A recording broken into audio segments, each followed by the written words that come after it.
ಮತ್ತೊಮ್ಮೆ ಮಾಡಿ.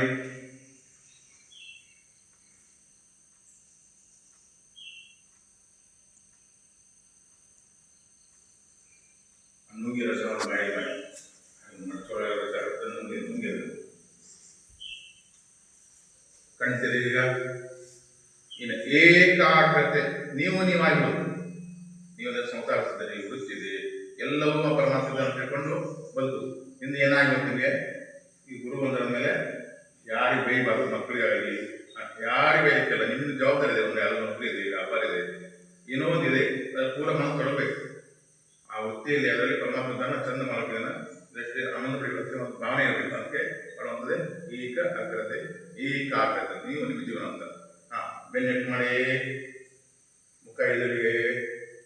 ಇನ್ನು 5 ಸಂಖ್ಯೆ ಅನಿಸ್ತೀನಿ, ಅಲ್ಲಿವರೆಗೆ ಏನೇನು ಅನಿಸ್ತಾವ ಶರೀರದ ಅವಯಗಳನ್ನು ಮುಂದೆ ನೋಡೋದು, ಕಣ್ಣು ತೆರೆದು 1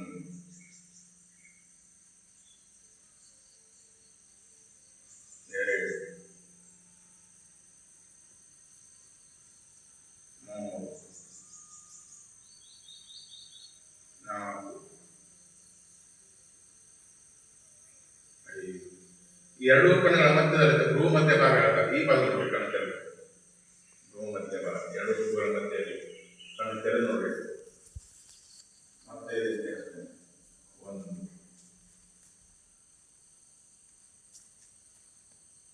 2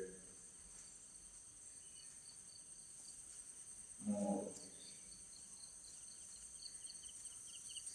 4 5. 3 ನೋಡಬೇಕು. ಮತ್ತೆ 5 ಕೇಳಿಸಿ 1